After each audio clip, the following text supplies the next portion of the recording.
All right, I guess we're doing this. Welcome to Still Against All Odds, brought to you by the LIRR on time, some of the time. Alongside producer Mikey Beatballs, I'm joined by the degenerate trifecta, Harry, Parlay Kid, and Brother Bry. What's going on, fellas? What's going on, Joel? Joel, what's shaking? What's going on, buddy? Oh my gosh, I'll tell you what's going on. Well, in the words of Rico Dowdle, buckle up. Oh, yeah, exactly. We're gonna get to Parlay Kids Cowboys, but we had some coaches fired this weekend, and we've got picks for the championship series. But I think what we should do, because it's Monday, we're recording on a Monday. I'm very excited about this. Is let's get to our bet aches, because this is another week of doing this and another complete meltdown by Brother Bry on our text thread. This is still against all odds, has not been good to Brother Bry, but let's start with, I know this was, yeah. It was, Joe, this was not a good one. And it's funny, I'm probably better on text when these things happen than like explaining these days later, because I mean, I had a lot of money on that Auburn plus 4.5. And it was disgusting. Anybody who saw it, you knew it was 10-0 late first half. Auburn trying to push to go up 17-0 with about I don't know, a little over a minute left in that half. Ball gets punched out. But there was just a lot of debate on that, right? Even the announcers were like, it looked like the tip of the ball was still in his possession and that he had scored. I mean, look, I get it. The guy's punching it, so it's hard to really tell at what point does it officially start coming out. But everybody I know, everybody online, everybody thought, Well, yeah, it looks like it's a touchdown. it's the old Lombardi rule. If everyone in the bar thinks it's a Right. touchdown, then it is. And no, that was a touchdown. But this, now at this point, you could have hedged. You could have been like, this is not my night, but let's keep going. Well, yeah, I mean, that's what I felt, right? And the thing was, it was funny that, then they have first down from their own one, Georgia, and they just do a QB sneak because they almost just want to run out the clock. But now Auburn's calling timeouts. And then what ends up happening is then they complete a pass, I believe, or run. They end up getting a first down. Now they start moving down the field, Georgia. And now there's like one bad penalty after another, but there's also a crazy amount of stoppages. Like back-to-back plays, they were reviewing whether or not the guy caught the ball, which seemed pretty obvious that he did. So there was just a lot of things going on, but it was really funny that they went and reviewed whether or not a ball was a catch, and they came back and said targeting and kicked the player out of the game. That was just funny that there was no, I mean, you watching the game, I figured they probably should have been reviewing it for targeting, but it was hysterical that they never mentioned that. They're just like, we're reviewing a catch. And the first thing when the guy came back was, they didn't say anything about the catch. Yeah. It was just that there was targeting on the play. It's one thing to lose your bet, Parlay Kid, but when the officiating is so bad that there's nothing worse than that. No, there's not. I'm surprised you're asking me that because Harry's the king of blaming it on officials or somebody like that. That a fix was in.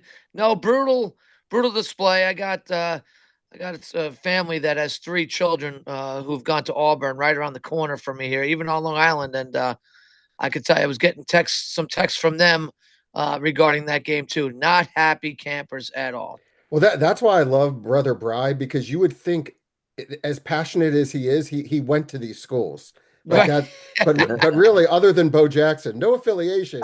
He No loves affiliation. Money No, talks. Money yeah, talks. look, So, yeah, you know. exactly. Money for sure. But yeah, that was the thing. And the crowd was just, it was actually great watching in the moment, because just after every play, especially at the end of that first half, the crowd is just so loud, just booing the officials one play after the other. But even that, look, Joel, it's 10-3 even still at half. So I'm like, I'm sitting okay.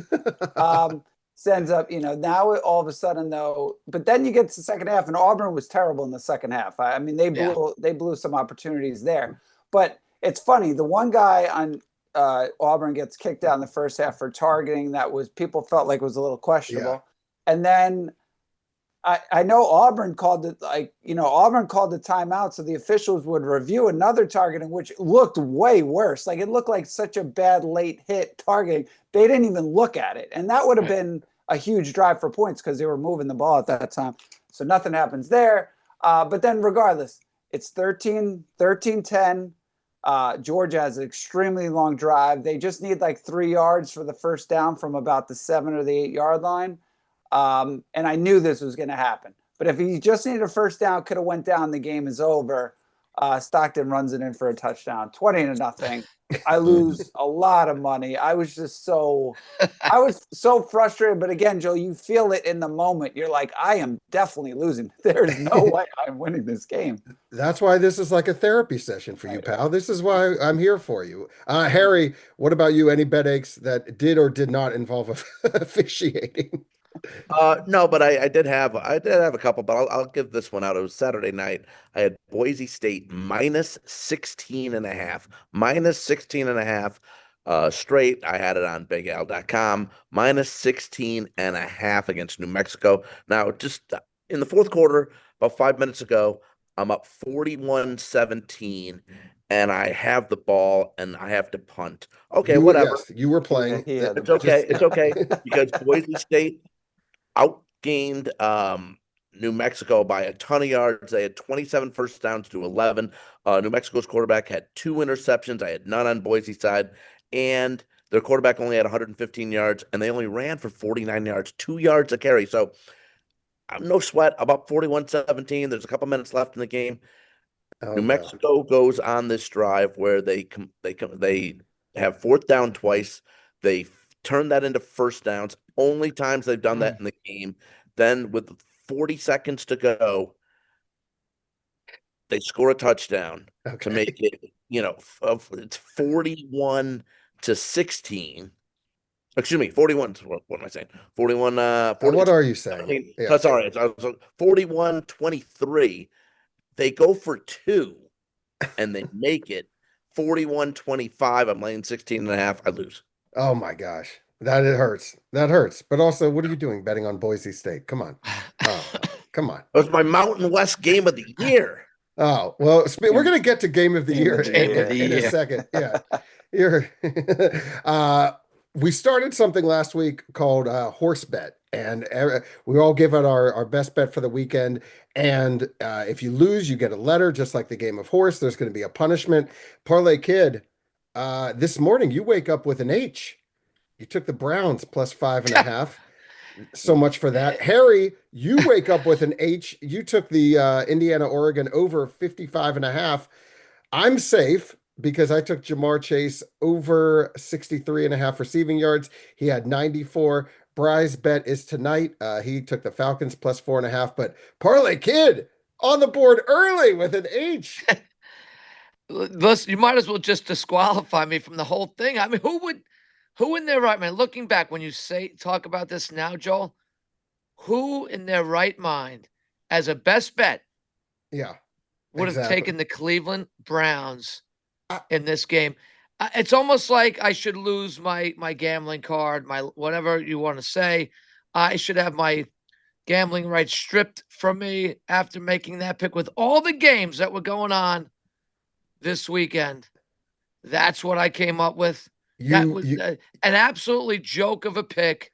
I'm Darren, embarrassed. I probably owe you an apology, Darren, probably because me and you both were talking how we, for whatever reason, Harry, embarrassing. What were we thinking? Like, no, you weren't thinking. I don't know. Part of it is NFL is great. NFL is great, but there are too many teams. There's no offense. There's so boring.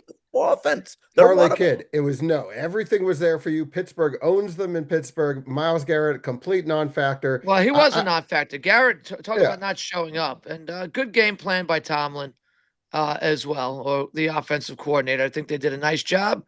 And obviously, the Browns, as Harry just mentioned, just have no offense, no life. Gabriel can't get the ball downfield at all. He, if anything, at best, is a game manager, backup type of quarterback. That's what he is. Even if he did, Darren, he had 2 or 3 passes that could have been 15, 18, 25 plus yards, and they dropped it. They dropped a lot of balls. It's just a bad team. Shameful that I would have taken them.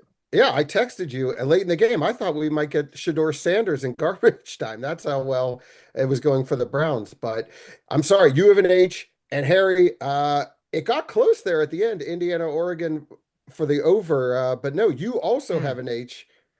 What do you have to say? Yeah, well, look, I had Indiana. Well, put it this way. In Vegas, I had Indiana, Oregon over 55.5 points. Right before game time, I checked the line and it was down for some reason, whatever reason, it was down to 51.5. And you know when that happens, you know you're dead anyways. So it lands 50. They kicked 4 field goals during the game, which you wouldn't think that would have happened either. But on the last play of the game, Oregon Right. had a chance. It was in the guy's hands. You catch that. We at least make 56. I win by a half. What a disappointing game out of Dante Moore from Oregon. Just Mm. 186 yards, 1 touchdown, 2 picks. Their leading receiver had 44 yards. Look, what can I say? It was close, like you said, but again, that I could have saved it with that touchdown at the end. He didn't went right through his hands. Yeah, that was hilarious, but a big time win by Indiana. We'll talk about that in a second. First, let's get to some email responses. Harry, some people feel you should actually get 2 letters because that was your college football bet of the year. There was some Did I say debate. that? I don't think I said that. Paul called you out. A man by the name of BK have called you out. They think you deserve 2 letters. If A man named BK, huh? a man named BK, not Burger King, which is a surprise, but Shirt BK initials. He shirts a man. Harry, how did we never put together the BK and Burger King? I know. Your You two big nemesis. I know. So Yeah. true. Stay away from I don't know which anything one's worse, Brad. Yeah. Well, one of them includes mayonnaise, so we know it's probably the Whopper. Neil from St. Louis says whoever loses this year's horse competition should have to belt their best karaoke style version of "Life of a Showgirl" on air. We Oh. all look forward to hearing Harry botch it as I'll he do that always for does. free. I'll do that for free. Anything from The Greatest Showman. No, what? No, that's you wish it was Life of a Showgirl, Taylor. We're not letting you off that easy, pal. But if you have any ideas for what the punishment should be, you can email us. You can get us on X or just I don't know, text me. I feel like however you want to get to me. Let's talk about NFL Week 6 reactions. It started with another bad game in London. I can't even believe I woke up for this. Imagine you flew your family to London if you were a Yeah. Jets fan. Oh. That is talk about a Jet 2 holiday. That was disgusting. The Jets are now 0-6, 9 of 17 for Justin Fields for 45 yards, 9 sacks for the Broncos. But Aaron Glenn refuses to go to Tyrod Taylor. Garrett Wilson's unhappy. Aaron Glenn's going to back him. It doesn't seem to matter. Parlay Kid, what is going on in New York with this?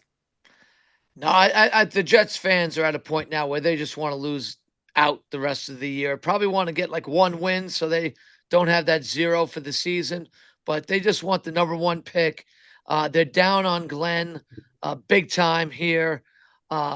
Just an absolutely abysmal performance, and yet they could have won that game. They could have won that game, which is absolutely incredible. So for as bad as the Jets were, there was some questionable decisions by Denver too. I mean, they were literally running the ball on 3rd and 8, just willing to punt it to give it back to the Jets on offense, saying, "We know you cannot do anything on this side of the ball. We'll eventually get some field position and win this game." But boy, oh boy, what a clunker, what a stinker of a game. The Jets stink.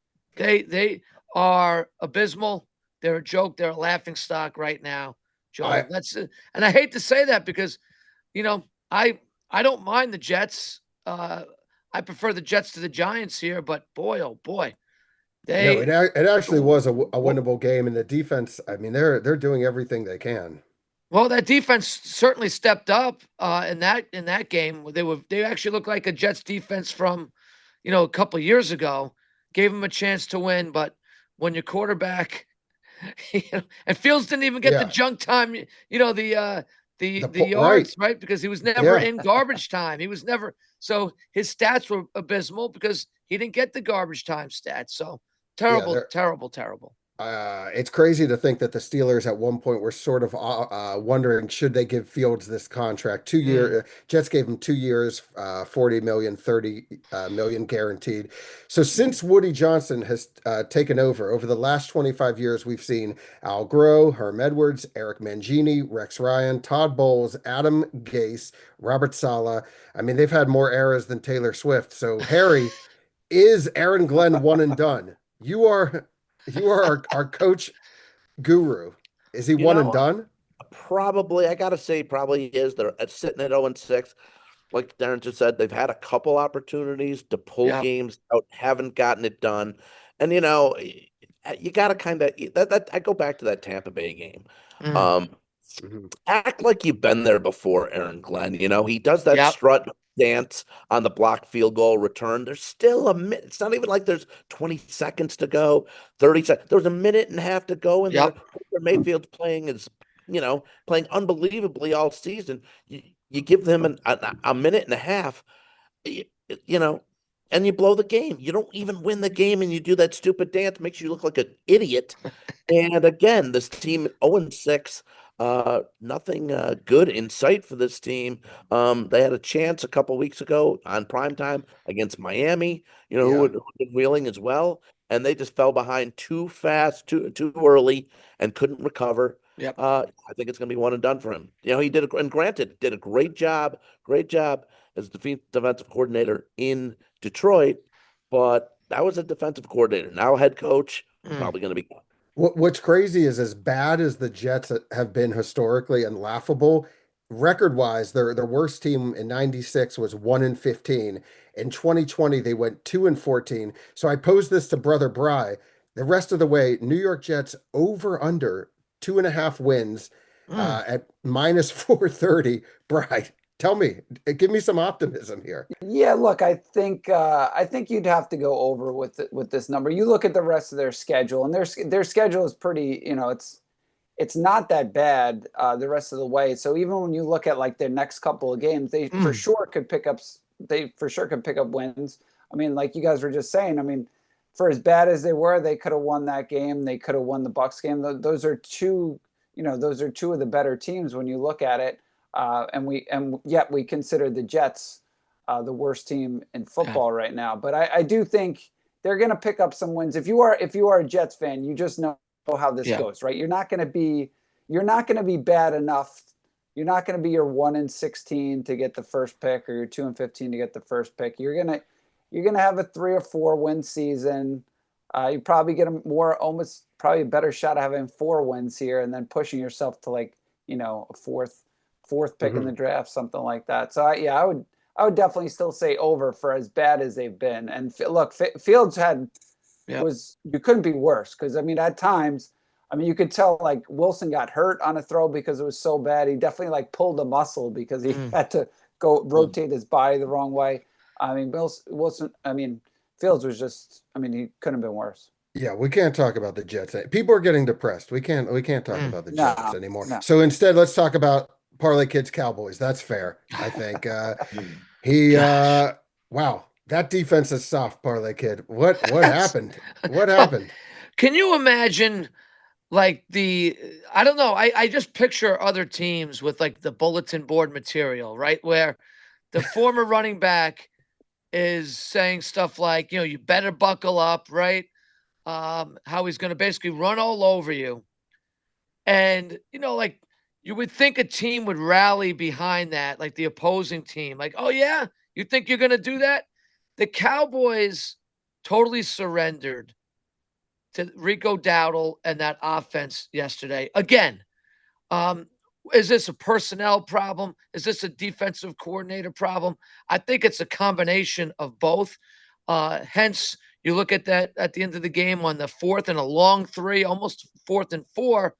And, as a lot of people are pointing out today, Bland in the slot is about 10 yards off of Renfro when they need 3 or 4 yards. Looks like the linebacker Murray is supposed to get back, kind of like daring them to throw, but yet he was on the opposite side of the ball. Everything is, Joel, the defense is as soft as one could imagine. This is not anybody's imagination anymore. It is real. You could see some of the holes, and when they say, you could drive a truck through those holes, there were holes yesterday where you could literally drive a truck through. It Yeah, was that bad on the defensive side. They don't have linebackers who can fill and make plays. I don't know, but man, how about making an adjustment though from the coaching side? Eberflus, how about making an adjustment on that? Kind of just maybe stacking the box, going man, daring Bryce Young to beat you. it's Totally, true. you're wasting how many good seasons of quarterback play between Romo and Prescott have you gotten over the last 20 years, basically, that have gone to waste because the team is mismanaged. Something is just not right within the organization. It's getting really frustrating, Joel, because Dak's playing at an elite level. He sure is. Um, and Harry, you cannot put brutal, this game. Harry, brutal. you can't put it on Dak. George Pickens Ah, I playing know. to an extreme level, and Dak no interceptions. You can't put that on Dak. Not on Dak. No, great game. Stats were there. And again, very surprised actually that Dallas didn't pull this game out because I mentioned a couple pods ago that, what does Dallas do good? They beat bad teams. Carolina's stepping up, playing a little bit better, but they're still not a great team. Yeah. Dallas couldn't get it done. Big loss for Dallas in the run for a wild card. Bry, I don't know if Terrible. Parlay Kid talked to you after the game, but Jerry did not. For once, he did not talk after the loss, which I don't know. I feel like that's like a bigger statement than anything. If Jerry's not even talking. I know that's weird. It really is weird, and it's funny. That's one of the things after the Cowboys losses you look forward to, right? You just Yeah. want to hear him, say something. He'll say something dumb, but also say some positive stuff. So yeah, it's definitely he could not have been happy losing to the Panthers. That's for sure. Well, Parlay Kid, let's get to this. My big question for you is, do they make the playoffs plus 390 or miss the playoffs minus 550? Which way are you going? Well, the defense is just really historically bad right now. So I think, the miss the playoffs. I know it's a large number if you're going to set it at minus 550 for the Cowboys to miss it. I'd have to take that. Now, there are some reinforcements maybe on the way with Overshawn, who is an excellent linebacker, but he's coming off a major horrific knee injury. So we don't know what he's going to be like. He might just need 3 or 4 games just to kind of get his feel for football back. They have their second round pick from East Carolina, D-back, who's maybe on his way. I don't think it's enough. It's so bad. I can't envision them with this defense. And honestly, this was the softer part of their schedule. The Right. Cowboys' schedule going forward is really tough, and I just don't think they can navigate it enough defensively. I think on somebody put it through maybe AI today of like what Dak's numbers would be against his own defense, and you should see what the response was. They were quite astronomical because these are look at they've made Carolina's offense look like and the Bears' offense look like. That's Well, how bad this defense has been. And you Russell know, Wilson, Yeah. like think about they haven't even played good offenses yet. it's Terrible. bad. It's bad. You know who they could use? Micah Parsons, pal. They really could. I don't know if Mike. I got to be honest with you. I mean, Mike is not Probably really not helping. there. Mike, I Probably. don't think he would. Yeah. I got to be honest with you. He would. I'm not sure he could help this Cowboys defense. I don't think so. Um, he would. They would be improved. They couldn't be worse. They would be improved, but it would still be at a point where he would be so frustrated playing. I can't even imagine the head shaking, the yelling. That he would do. They have no identity. The defense has no identity. They're not tough. They don't create turnovers. No leader. What do they do? Like what what what do they do? What does the Cowboys defense do? There's nothing about them. They're just out there. There's 11 guys out there running around having no clue of what they need to do. All right, you're getting very upset. I can see. Yeah, and I I'm don't usually look. It usually is what it is, but we're wasting time. We're it is. wasting time. Well, we're wasting time talking about your Cowboys Yeah, because they're not going to probably you get are. any. That's They're true. not getting any better. I No, apologize. That defense is atrocious. Harry, I do want to talk about Sunday night's game, that Lions Chiefs game. I don't ever want to hear it from anyone that the Chiefs are done, that the window's closed. The Chiefs are done when when they get eliminated or Patrick Mahomes retires because correct. everyone jumped on the Lions. I can only assume, Harry, you want to give Andy Reid some love. No, I don't. I Oh, mean, if anyone deserves any No love, way. I guess it's the referees for Kansas City because they're back. The refs are back, oh, baby. The refs are back. okay. Because let's see here. That penalty at the very beginning, when I guess a lot of people were really upset because they had some people had Jared Goff first touchdown. I don't even know what that took forever for that to be decide what the penalty was, and then all of a sudden, it's illegal motion on him, and then they don't get the touchdown to get the field goal. When Mahomes was at about the 15-yard line, scrambling up the middle to get a first down, blatant hold, not called, ref watching it. The catch by Kelsey wasn't a catch. It obviously hit the ground. And there was also a hold on Kelsey later in the game that was just blatant, and the refs did not call it. And not only was it blatant, he kept holding for 3-4 seconds, not until the game play was What? officially over. Very lucky again. Chiefs are back, yeah, but What? they're back because of the black and whites. The black and white cookies. I think Unbelievable. he's talking about black and white cookies. Unbelievable. Yeah. My Unbelievable. gosh. Bry, Wow. Bry, Zebras. Bry, were we watching the same game? Because Yeah, I mean, look, Harry points out like those three things. I'm sure other things, happened in that If game. you had Jared Goff, Brian, first touchdown, Oh, you'd be hot. well, look, the reason again you'd be pissed at that is not because they threw a flag; it's how they threw the flag, right? Because then, Yeah, that's stupid. right, Yes. the thing is like, all right, they're getting together all the officials, and they said they didn't get anything from upstairs, but I feel like somebody at some point made it. It's And like I ruled a felt like they touchdown. huddled together, and Yeah. somebody upstairs probably said, "Yeah, that's illegal what he did." I felt like they probably did not piece that together themselves. So that's the thing Yeah. that's a little. I mean, So it is let a it be a penalty. touchdown. I mean, it Let is it a be a touchdown. penalty, but if you're not going to call it, like, yeah, I just have a feeling it was a little. Mm. It was coming from upstairs. I do Mhm. think that's right. So that's why you would be mad, even though it probably shouldn't have been in the first place. I like that Harry would have taken a shot at Juju Smith-Schuster like Brian Branch after the game. He would have just That that's was Harry. something. What? What'd you say? That was something. Yeah. Is not happy. All right. Well, all right. So the congratulations. The Harry's changed his mind. We think the officials are back for the Chiefs, and it was fun while it lasted, guys. Congrats. Hey, we're gonna take a quick break. I want to talk about NFL being wide open this year. Let's revisit some Mm. Super Bowl underdog predictions after this break. All right, let's keep going with the NFL. Everybody is saying this is a wide open year, that this is wide open. Only the Jets have been eliminated, I think. It really is, though. I think this year, so many contenders for the Super Bowl. Some of the early favorites, Ravens, Bengals, they're out. The Eagles, people are Mm. unsure of now. So I pose this question to you. If you could pick any Super Bowl, the biggest underdog that you'd be willing to sprinkle money on. Just put like a little bit of sprinkle, like Harry sprinkling a little bit of cupcake. What is the biggest underdog you'd be willing to take?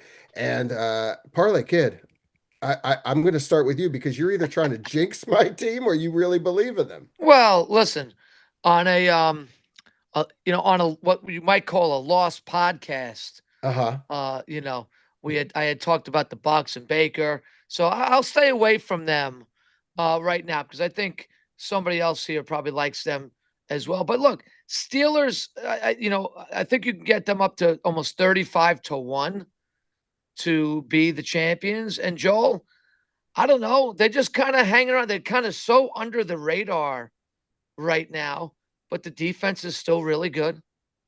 Rodgers is, I'd call him more of a game manager right now, but he's kind of the best quarterback that they've had there since Big Ben, for sure, Hmm. right? Metcalf, I still think he could be more dominant than he actually is. They have a running back by committee thing going. It seems to be working. I mean, Jalen Warren averages about 5 yards a carry, catches the ball well out of the backfield. And, and Tomlin just gets it done. Why can't the Steeler team just hang around this year? The division is bad. I know they're finally the favorites to win that division, which they should be now. They should be. It would be one of the most Mike Tomlin things ever if this is actually the team that somehow. Do you know what I mean? Like that just feels like right. Yeah. That like this type of Pittsburgh team, like they'd go into the playoffs and you're just like you're kind of an afterthought. But there's Rodgers still kind of slinging the ball around a little bit. Who knows? Like I would sprinkle a little bit. I like technically. I knew who Harry and Brother Bry were taking this, and I like those two. So this would have been more like my third pick. But why not the Steelers? Why not them this year? Their defense is always good, and they got a Hall of Fame quarterback right now. All right, who you might not like, but he's getting it done. He's getting it done. A lot of new players that needed time to gel, and I think the defense is definitely making plays. My biggest thing with this Steeler team is the offense still struggles in the red zone, and I think what they have to do is bring back those ketchup bottles to Acrisure Stadium, because that is why they were so good in the red zone all those years. I think that is what's missing from this team. But no, after this Bengals game on Thursday night, then we'll see if you're for real with the Steelers. They're a tougher part of the schedule. They got Packers, Colts, Chargers as we head into November. Yes, sir. But I like it. I like your chutzpah behind my black and gold. Why not? Harry, I'm going to save you for last. Brother Bry, the underdog team that you think you could sprinkle some money on. Yeah, look, last week we talked, I know Darren's brought up Baker and the Bucks. We talked about Baker last week. He was like 11-1. Now he's like 4-1. So yeah, I would look at the Bucks, Joel. I was looking at the Bucks, potentially the Seahawks, but if you get the Bucks at 20-1 or more, definitely. Look, I mean, we've seen Baker definitely is.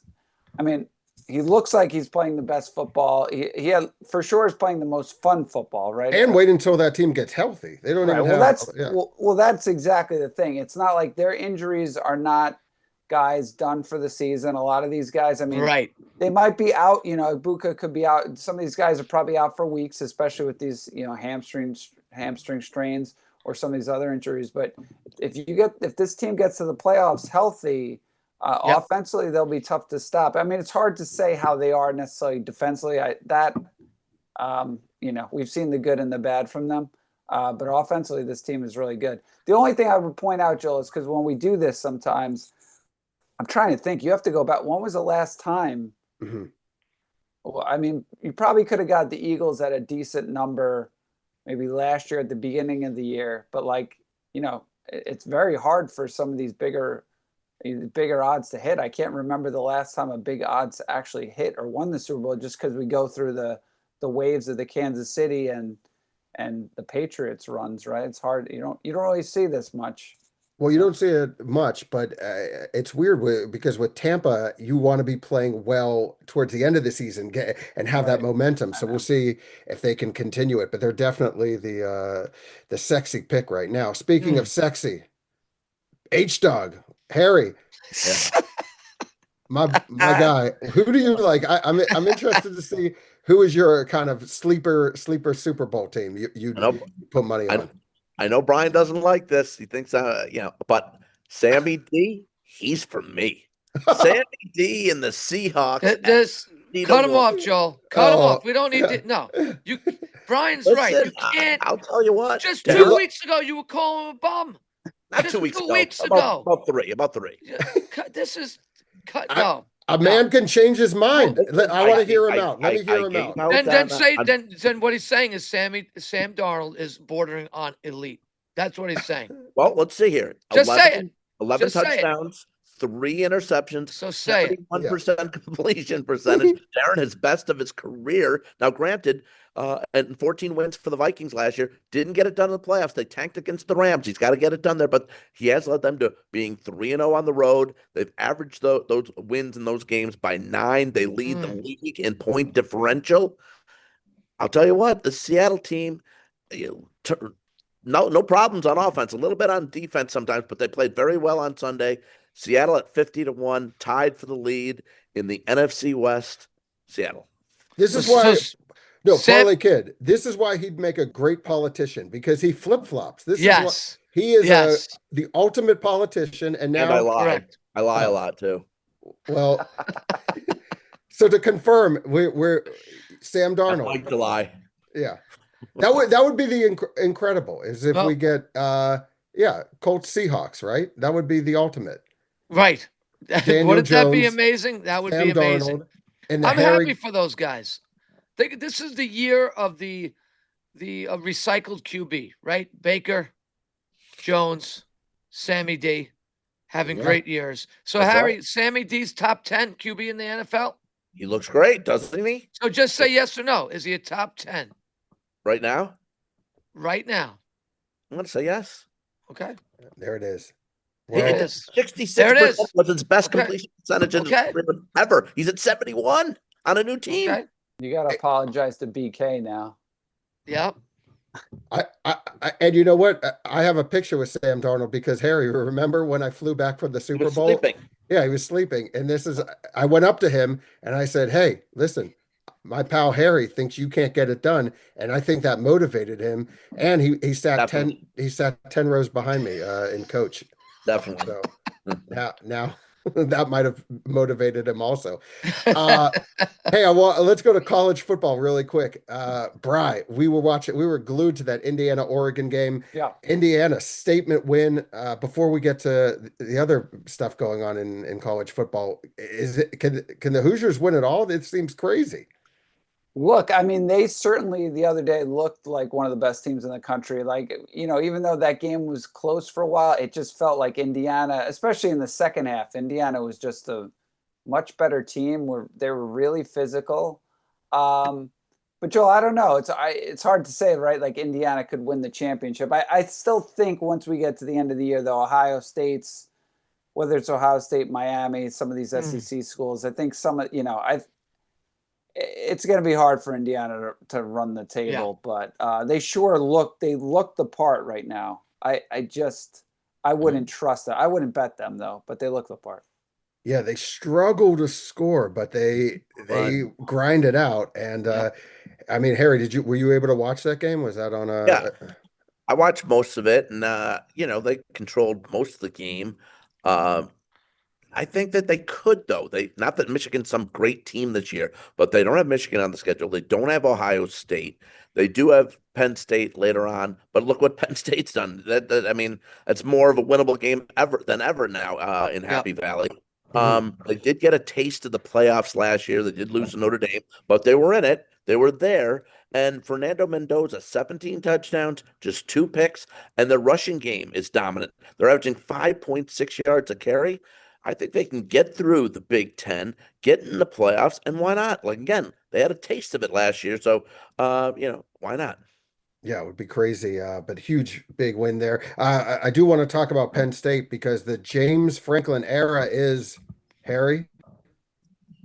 Over. It is. It sure is, pal. I know Over. you were hoping it would have been over a while ago, but yeah, 12 seasons as a head coach. And the knock on him was he couldn't win big games. I don't think it turned out he couldn't win the small games either because those losses against UCLA and Northwestern sealed him in. Big, massive buyout, $49 million. The second biggest behind Jimbo Fisher, $76 million at Texas A&M. Parlay Kid, did he deserve it? I mean, well,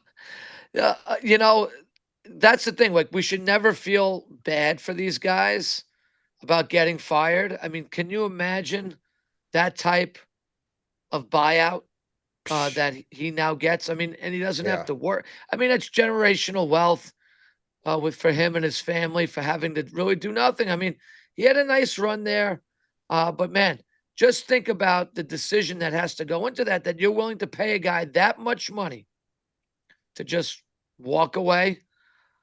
Oh man, I guess they have that money to throw around. Penn State will be fine, I guess. Let's see what they do. Let's see what's next for them. But just wild, once, I wish someone would do that to me. Just once is, how about that? Sure, me too. Yeah. I think like that the master of that was Charlie Weiss. I think Charlie Weiss, they should name that after him, like the Charlie Weiss buyout rule. So I'm going to ask you quickly, who there are a lot of names being circled for who should be the coach there. I don't even know if James Franklin ever got an ice cream flavor, like Peachy Paterno. I don't even know if he got an ice cream there, Harry. But let's start with Brother Bry. Who, if you were Penn State, are you looking to bring in? Well, look, I think you first have to look at Signetti, right? Just what he's done in the short amount of time in the Big Ten, right? So I think Penn State obviously they'll have more money to spend than Indiana. So it would be interesting to see what he could do with that program. And Joel, I don't, some of the names that they bring up don't necessarily love some of those guys just because they feel like they'll be the same, similar to Franklin. Some certain guys that are on their list that couldn't win big games either. The other one I think would be interesting would be Lane Kiffin. I think it would be a good personality, a fun fit for Penn State. The only thing with him too is I just don't see him necessarily being like a cold weather coach, right? He seems like he's just for the South. But those would be the two I would personally go after. I don't know. I mean, it's weird. If you're Signetti, you almost have to figure out what is the better coaching job at this point. It Correct. is. I don't know. Yeah. I mean, so well, it's just money. It comes down to just can they pay him twice the amount that Indiana can? Like it's. Yeah. Parlay Kid, what about you? Who are you? Who's top? Yeah, I like list? those names that Brian threw around for sure. I just don't know if like a Kiffin, again, it would come down to money. If that's more just of like a lateral move at this time, where in terms of football recruiting, sometimes it's a little harder up in the Northeast to recruit for sure as well. But so I'll go with a little lesser known player here, younger guy, 42 years old, Eli Drinkwitz from Mizzou. I think he's been really good for that program. I loved after the Bama game when he said, "We're not here for moral victories. We came here to win, and we didn't. So we didn't get the job done." I love that type of attitude from that guy, and I think that's just what a Penn State needs. And you know what? He likes to run the ball, and I think that's always been a Penn State staple is running the football. Right? They're not always like a real big quarterback type of team. Their strengths have always been running, and I think that's what this guy Drinkwitz is kind of like. So I like to see what he could do up there. 42 years old, have a long career up there, and that to me is a step up from Mizzou to Penn State. That's a step up, right? So he's a good fit for me. I like to see that. I think the structure of how he coaches definitely fits there, and a guy that's gotten the most he could at a program. But I also like when you're a big program, you take big swings, and I'm curious to hear what Harry has to say here. Oh yeah, here we go. Well, I will say, Brian, I'm going to go with first. I got two names here. And Brian's old coach with the Raiders, John Gruden, who's, just at Barstool opening up boxes of other schools and getting all their memorabilia and stuff. What a waste of time. People deserve second chances in life. And John Gruden would be a great college coach. He's a motivator. He's a pumped up guy. He's a rah-rah guy. I think it would be a great situation for him. But also, if now the situation with Penn State having two losses and they're toast, let the season play out as it is. And I'm not sure in terms of contracts and everything what would have to be done. But we mentioned a little while ago, Dan Campbell of the Lions has done an unbelievable job in 3-4 years in Detroit, from 4 or 5 years, turning this team around. He's done plenty for this team. He would have probably got them to an NFC championship game last year if he didn't have all the injuries. He did the year before. The way he goes for things, the way he is in the locker room with these players, he's done enough at Detroit in the NFL to be able to go anywhere. So he would be an unbelievable college guy, college coach. I'm calling it. See how it goes at the end of the season because let it be for Penn State now. And Dan Campbell comes to Happy Valley. Why would Dan Campbell leave the Detroit Lions? Why would he leave the pros? That's wild. Leave the pros. He's done what he's done more in Detroit in 3 years than anyone has in the last 40 years combined. He's proven himself. Maybe he can't get over the top here in Detroit in the NFL, but at Penn State, you give that guy all these resources, all these transfers, the transfer portal. You can tell me if you're a parent of some kid who's an all-stater and Dan Campbell is calling you to have your son come and play for him, definitely. Bri, did he spend too much time in the hot tub? He's talking about Dan Campbell leaving Detroit, I, the Yeah. pros. I could say Brian kind of likes it. Well, look, I would normally say it's almost like it would be really dumb. It would be a dumb move. I guess the question is too. Sometimes I mean, obviously Campbell has to get another contract, and he's going to get a ton of money. The question would be, yeah, if a college team would have to come around and offer him $15 million a year. I mean, if the numbers are right, anything's possible. I just don't know what the difference. You're more likely to see Matt Campbell from Iowa State. Yeah, that would be a at good Penn one too. State Matt than Campbell would Dan be a good Campbell. one. Yes. That's throwing a name good, out there, that's D. a good name. Throwing a name out there. No, look, I get it, but like, I don't think these NFL head coaches have it in them. I mean, in terms of to have to recruit, right? Like, Yeah, look that's a look pain like in the with ass at this Belichick. point. Like Belichick's probably ruining it for everybody anyway at this point, where they're like, you're just not going to be able to throw a name at a place and people like, I'll go there. It doesn't seem to work like that. You got to be able to recruit, sell the program, etc. Darren, you might be right, Darren, but if you were to, if you just off the top of your head, if you were to take an NFL coach, a head coach right now in the NFL, to do such a thing, wouldn't it be Dan Campbell?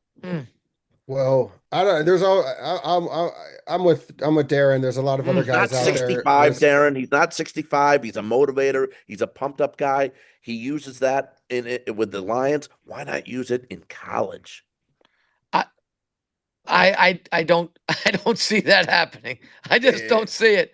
I mean, There was a head coach in the NFL. I love Would the it be way him? you're thinking. I love the way you're thinking, but Okay. I just don't see Good it.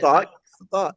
I don't know. Maybe Well- if Dan Campbell wants to take a major step back, I think this would be Yeah, well, that look, I might mean, be. the only thing is, look, we saw it with Harbaugh, right? And Harbaugh had a ton of success. Yeah. But Harbaugh was also going back to Michigan, right? So like Campbell, right? He went to Texas A&M. Yeah, right. That doesn't really. I like your first pick with Gruden going from Barstool to Penn State. That could be a solid move. But going from the Detroit Lions to Penn State, I gotta go against you, pal. But I do like the thinking. One lion, then another lion. You know. Listen, this is why you should be the athletic director at Oswego State. Okay, all right. Hey, we're gonna take a very quick break. When we get back, we've got baseball, and we're gonna wrap up the Yankee season and wrap up this show. Okay, right back. Oh man, Parlay Kid, Brother Bry, the Yankee season is over. I don't know how this happened, but we're here. It got off to a rough start with Garrett Cole being out for the year, but they put a season, not bad season together. Is there blame that should go around here, or were the Blue Jays just a better team? There's blame to go around, of course, because we've seen this now. In the Aaron Boone era here of the New York Yankees, where they just can't seem to advance, win a World Series. The second longest drought streak right now going on in the Yankee history, and it's closing in on the longest drought in Yankee history in terms of winning a championship. And I do think it starts more at the top than even with Boone. I think the organization needs kind of just a reshuffling of the deck, sort of say. And there's, the Blue Jays were just a better fundamental type of team. They put the ball in play more. You're being very diplomatic, Brian. Come on. Well, look, they were the better put out team. some blame. No, come on. The blame, if you want to put the blame, and I'll let Brian even blame, because I know Brian, how he feels about Boone. The blame has got to go to almost every single player on that team. I mean, Judge had an absolutely great series, except for one at bat in Game 1, where he could have maybe changed the trajectory of the series. But he was very clutch, obviously, with the home run to tie the Game 3 up. But other than that, Bellinger, Volpe, Wells, basically Stanton, everybody else in that lineup, Grisham, was ultimately invisible in that series. And we're not talking about, you could say, well, look, it's October baseball. You're facing good pitching. Who did the Yankees face in that series? Yep. That is such a dominant pitcher. Somebody tell me who the dominant pitcher was that they faced in that series. Gossman? Like, Well, we're they not may. talking about Scooble. We're not talking about Crochet. We're talking a rookie, came out of nowhere at 5 major league starts. We're talking about Gossman. Like, just guys that are, number 2s and 3s and 4s. They shut the Yankees down. It's getting tiresome. Yeah, they made them And look the like Yankees dominant staff was pitchers. terrible too. The So Yankees staff themselves they were terrible in that series. Another wasted year for the Yankees. Another wasted Judge year. Like I talked about Prescott wasted years. This yeah, is just wasting Aaron Judge's greatness. And they seem to be totally okay with it. They seem to be Bry, totally okay. Aaron Judge is going to be 34 next season. Garrett Cole, Mm. he'll be 35. So what is the priority? Mm. Because what would you tell Brian Cashman? Oh, you're fired. That's what I was telling Yeah. him. I mean, look, I've said this for years. I've wanted Cashman and Boone gone for the last at least 3 years. And look, Boone did a solid job, right? Like solid job. But it's time to move on from him, right? You need some new blood in there. Again, I think that goes back to Cashman, right? And it's an organizational thing. And Darren and I, there once in a while you will see Cashman like a pickup out of nowhere do pretty well. But Yeah. aside from Judge, right? Aside from Judge, what Yankee product from the farm system has come up and had a great career, right? Like in the last 15 years, who else has had a great career for the Yankees besides Judge? It's almost like at this point, it's like, did they just luck out with Judge? And the Yankees for sure always overrate their prospects, and they have not turned into much. So at some point, look, yeah, I think it's got to go back to Cashman. I would like to see. I mean, I know he's not going anywhere, but I really want him and Boone gone because again, will they continue to make the playoffs every year? Probably, but at some point, you got to win the championship. As Yankee fans, you feel like it's just going to be more of the same next year. And now, look, you look at next year, you look at their pitching staff, you look at their team, you're like, if they have healthy arms, there's no reason next year they shouldn't be one of the top 2 teams in baseball. But Yeah. I don't know. I feel like they're wasting some of these guys' years, though. I'm curious what you think. I think the priority is Kyle Tucker, and if you fire Boone, bringing in Dan Campbell. So That's it. Yeah, that's how we could solve it. Let's get to NLCS. Dodgers have the Stars, but this is actually a pretty evenly matched series. Nobody's putting up crooked numbers like this on the scoreboard like the Dodgers, but the Brewers, I mean, if they can keep this games close, get to the Dodgers bullpen, I think they really actually might have a chance. But let's get to some bets for this series. Harry, start with you. I'm going to go, how about this one? Teoscar Hernandez. They have the most home runs in the series at 9-1. I mentioned him a couple pods ago. Yep. He had 3 against the Phillies in beating Philadelphia. He has 8 home runs in just 26 career postseason games. He's been huge for LA. He was huge for them last year. Why not at 9-1? Otani's 2-1. 2-1 to have the most home runs. So give me Teoscar, who's just ripping the ball at 9-1. Parlay Kid, I think you like that, but let's hear what yours is. Yeah, I'm going to take the series to go over 5.5 games at -162. It's not a really appealing price tag for that, but I think what we have here is the Brewers, who are the best team in the National League all year, facing probably the most talented team in the National League in the Dodgers. I think this series is a long, hard-fought one. I don't see either team going down 4-1. I think this is 4-2, 4-3. So I kind of like that over 5.5 bet. I'll probably put that in some, if I can, probably parlay that with something too. And Brian, let's wrap things up with yours. Yeah, I'm gonna take Mookie Betts most hits in the series at plus Mm. 950. Dodgers have a lot of guys who could win this one. But Betts, he's locked in right now, 10 hits in the 6 playoff games, batting 385. Yep. We've seen him. It seems to be just a good playoff performer. So I'd expect a great series here. I do like Harry's though. I do like his bet a lot too. I was looking at that one, Teoscar Hernandez at Yes. 1 for most homers. All right. Well, before we go, another Los Angeles story I want to get to very quickly. Last week, LeBron James, he put out this announcement that a lot of people thought he was going to announce his retirement. He was teasing a second announcement, like the chairs were set up, and I think for people that were hip to it, they definitely thought this was an advertisement, which it turned out to be an advertisement for Hennessy. It was not his retirement. But one fan didn't think it was funny at all. He bought 2 tickets to the Lakers' final home game, and now he's suing LeBron. He wants his money back for these 2 tickets. He wants 865. That's very specific. $865.66. The cost of these tickets.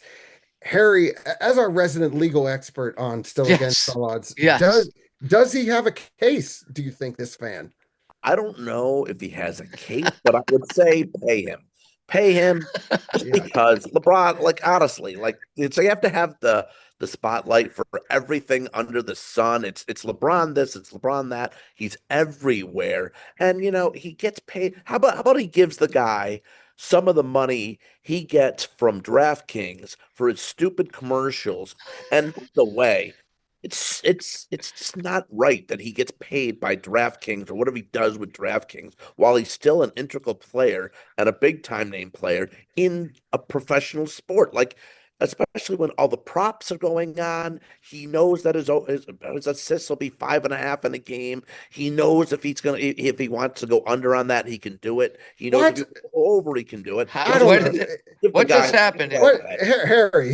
Harry. He doesn't need the extra $5,000 on He a prop doesn't, bet. but he knows what he can do. He shouldn't be on DraftKings. What He's a- a player. It's stupid. Give the guy his money. What a Ah. reversal. Now LeBron James is suing Harry off of that statement. Yeah, Great. that's ridiculous. I want to apologize to King James, and I actually am more surprised that you even know what the word integral means. So, I know what it means. I just probably can't spell it. no. But LeBron, I don't know. Call Jacob and Ronnie. That's a Los Angeles reference because I don't know. You might have a case against our Joel, pal Harry. the funny thing is Jim Cunningham Yeah. sent me a text like a month ago. He's like, I'm thinking of buying, in case this is LeBron's last season, I was thinking of buying some like tickets for certain games. And when you first sent that link of this like teasing the thing, like you couldn't tell if it was real. But I'll be honest, I did go on StubHub and I did look at like the Knicks Lakers ticket prices, and I was like, oh, there's tickets like 9 rows up, $2,000. I was like, if this was his last game at the Garden, I mean, you could probably 5 times, 8, 10 times that ticket price. You mean Jim Cunningham's father's paying the tickets for him? Oh man, Jim. Now we got to apologize to Jim. Wow, Still unemployed, living with his parents. the Harry's hate horrible. tour continues. Wow. I don't know. What happened? We're What paying full happened? tickets. What Ain't paying happened? Why? How is Jim catching strays? I just Jeez. brought it up because Poor LeBron. He's home with sciatica, and now he's got my Harry gosh. going after him. Oh man, I think we have to wrap this up before we get into any more trouble. I don't know. I was going to ask you guys. I don't know, Vegas. Let me out of here. Get me out. Oh, God, Harry, you did go to the Sphere. How was it? I'll tell you what. If anyone has a chance to ever go, it was fantastic. Saw the Eagles. It sounded fantastic. The sound system's amazing. Everything about it is all that it is been publicized about. It's fantastic. Anyone who give it to go. That's Harry's new nickname now, the Sphere. Did you know that? Oh, he didn't even go for the Backstreet Boys. He could have gone for the Backstreet Boys. He could have. Larger than life. Could have. They'll be back. They'll be back. Why? Who are you, Harry? Backstreet or NSYNC? It's really tough. Backstreet 60-40. Give us a little song. Give us a little. I want it that way. Tell me why. All right, we are. What's happened? We're going off the rails. That's enough. That was pretty good though. Maybe you should have been in a boy band. Actually, you could have been. You and Scott. Uh, I don't know. We'll have to send us your think of Harry. some funny names, right? Yeah. For the boy Oh, bands for Harry. the Wahlburgers. Yeah. New Kids on the Blockheads. I don't know. Send us your Harry boy band names. And yeah, if we have any other apologies to get to, I'll get to them next show. But good times. We'll continue with our horse game later this week. From Mikey Meatballs and the D3, I'm Babyface Joel Solomon saying, no matter your parlay, always bet on yourself. Later. 9,800 calories.